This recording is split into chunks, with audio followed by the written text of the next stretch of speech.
Okay, sorry, I messed up that screen share a little bit. But anyways, so the question is, Brady is a 3-year-old who shows, wait, let me ask you guys, can you see my screen?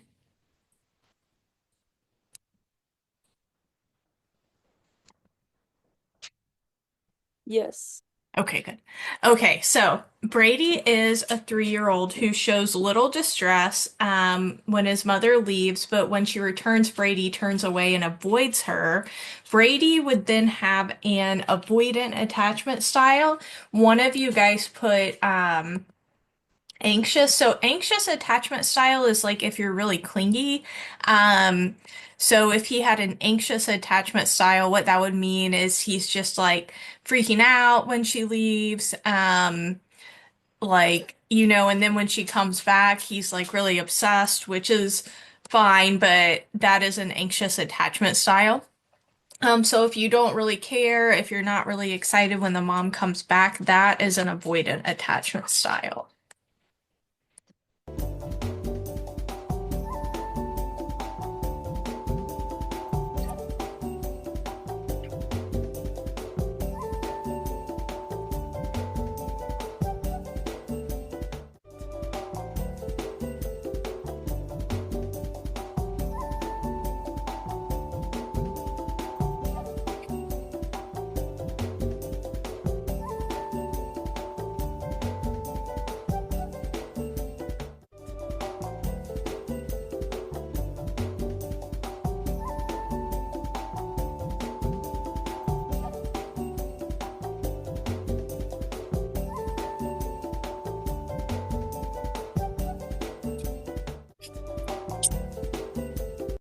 Okay, so we have kin selection. So kin selection is when you are more likely to help people that are related to you than anybody else. And it's not necessarily a bad thing, but it just means that anything, that somebody needs help, you would be more likely to help like a best friend than you would, no. Got that backward. You would be more likely to help a family member than like your best friend. So that is kin selection. Somebody put it is something that's intended to benefit some people over others. I guess that is technically correct, but not really. It's more specifically about that you'd be more likely to help your own blood relations.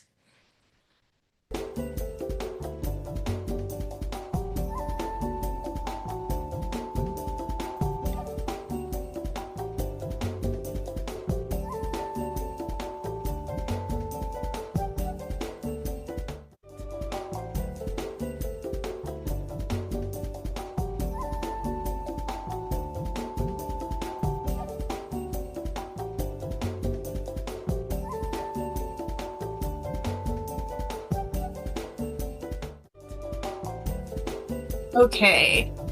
So the question is, Joe knows that he's an average-looking man, and so he doesn't expect to end up with like a model. So that is a matching phenomenon. Some people put realistic expectation theory. That's just not like what the theory is called. The matching phenomenon is just, most couples you see, they look kind of similar in attractiveness, not perfect and not all the time, but on average, you do see that. Somebody put social exchange. We'll talk about that in a little bit, but yeah, just keep that in mind. Like the matching phenomenon, they match in attractiveness. That's a matching phenomenon.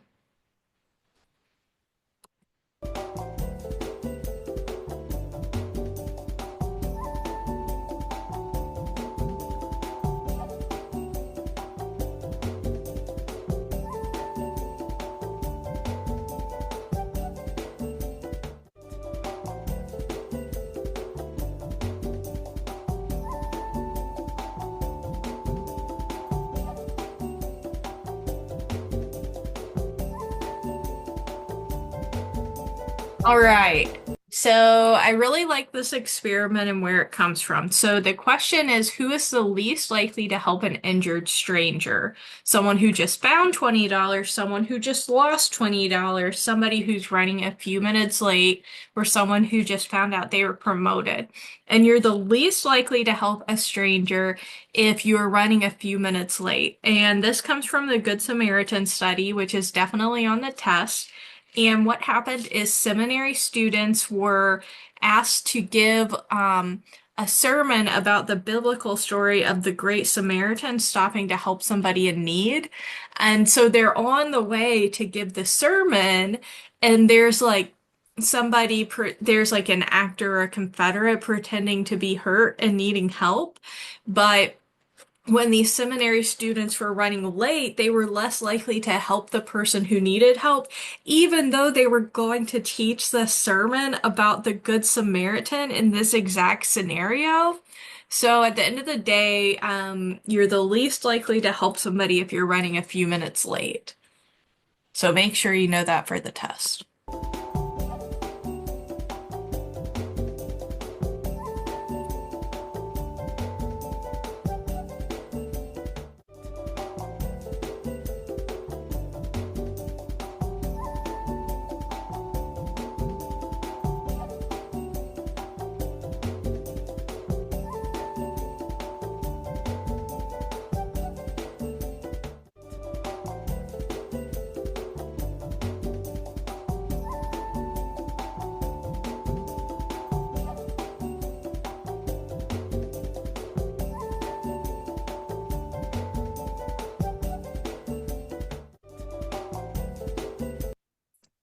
Okay, so this question is about the seeds of misperception.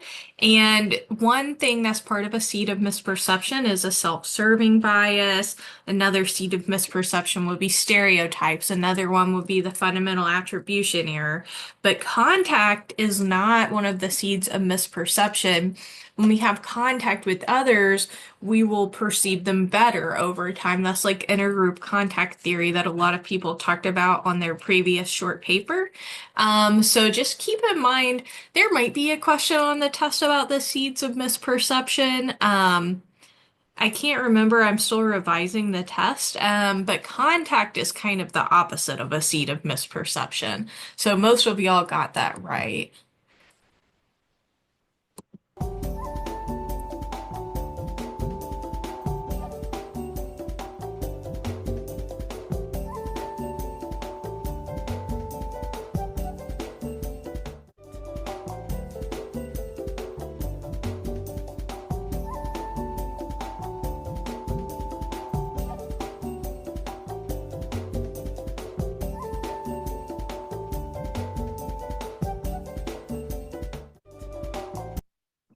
Okay, so Troy helped Tanisha move. Now Troy's planning on moving. Tanisha feels like she should help Troy. What is this? This is the norm of reciprocity. It's not necessarily altruism. We can think about it. Is it altruism? Um, so I can see where the person who said that is going with it, but not necessarily because you kind of feel like that you have to do it. Um, like recently, I did feel kind of bad, but I had to have my friend watch my three dogs and cat over the weekend. And the dogs are mostly really bad. The cat is fine. But I felt like, well, this is the norm of reciprocity because I watch their cats all the time. They're always going out of town all the time. And I'm going over and I'm checking on these cats. So I'm feeling like, well, I kind of feel bad, but due to the norm of reciprocity, I know they've got to watch they got to watch my pets at this point. So that's the norm of reciprocity.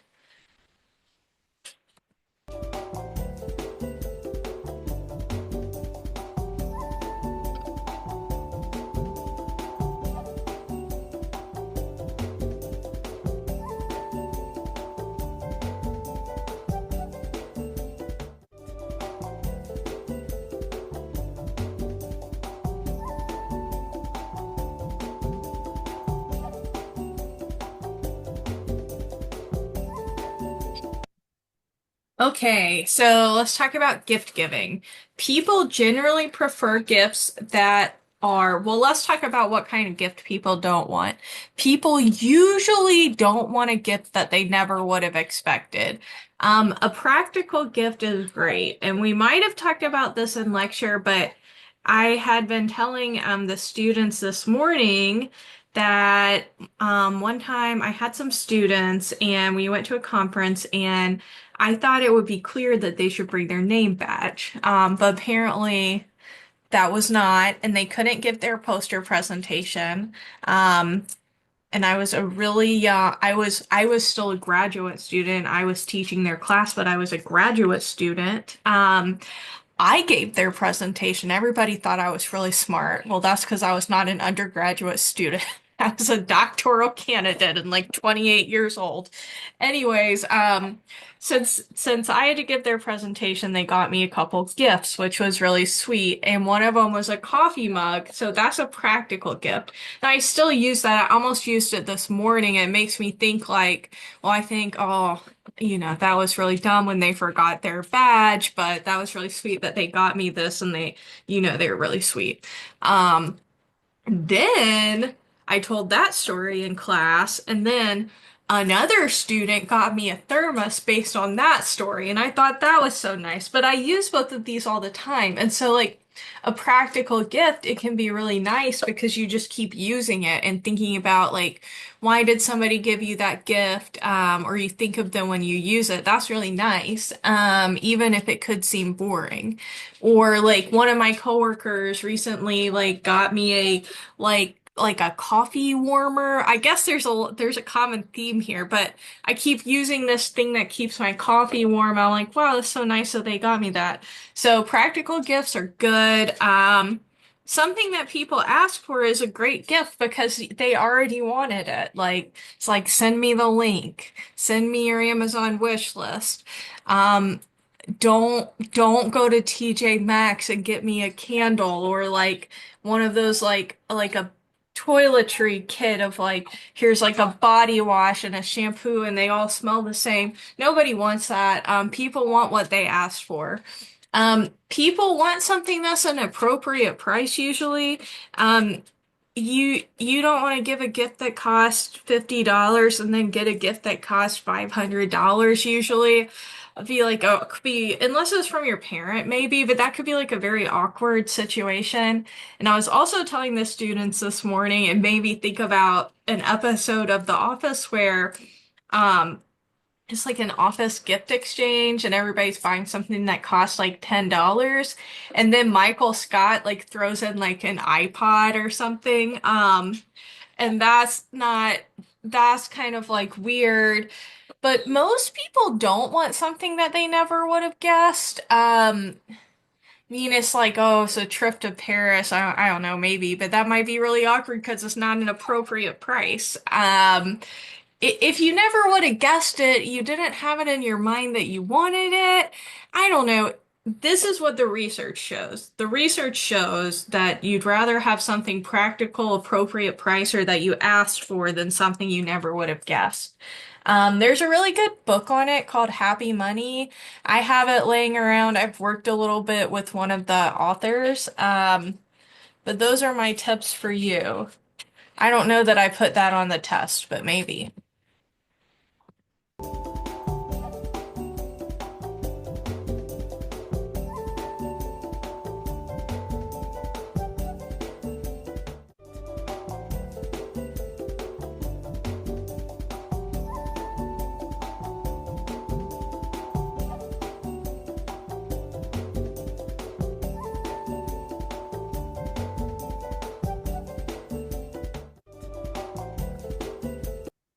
Okay, so let's talk about mediation versus arbitration.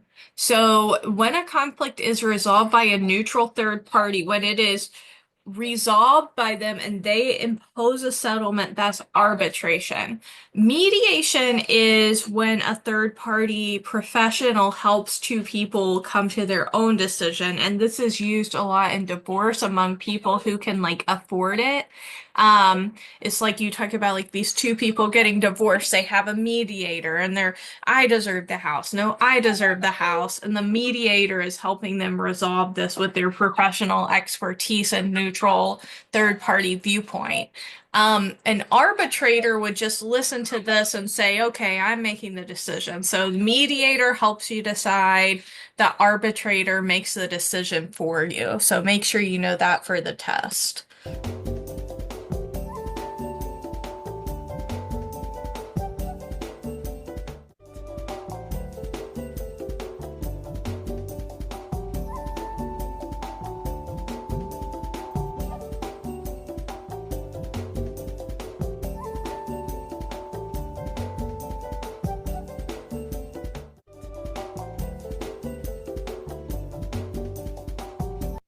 Okay, good. So y'all all know what the bystander effect is, and this is when you see somebody that's in need, you're less likely to help them if there are other people around. And so, if it's the middle of the day in campus and there's tons of people around, you see somebody fall over or something, you're a lot less likely to help them than if it's like, I don't know, it's like the middle of the night or something and you're the only one there. Or if your car breaks down on the interstate, people are less likely to help you if it's like rush hour. We'll see rush hour like with the Good Samaritan.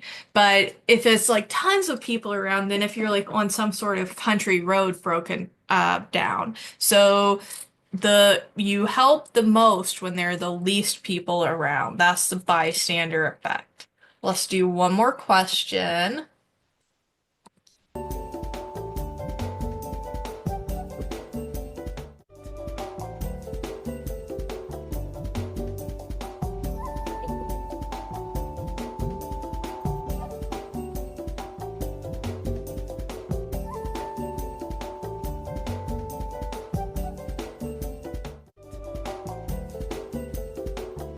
Okay, so Sternberg's triangle of love has three key components that you basically have to memorize. Though this is an open note test, so take that as you will.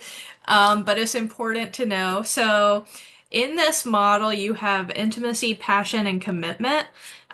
Intimacy is not a sexual intimacy in this model, it's like an emotional intimacy. Passion is more of like a sexual type of passion, and then commitment.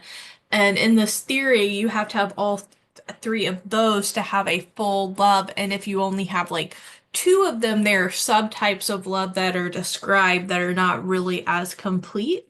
So that is just a theory. It has some strengths, it has some criticisms. But that's just an important part of when we're studying romantic attraction is something to know. So let's do the awards on this this Nearpod, but it looks like Dolly came in first, so great job. So I'm gonna go ahead and stop the recording and then we can do any questions.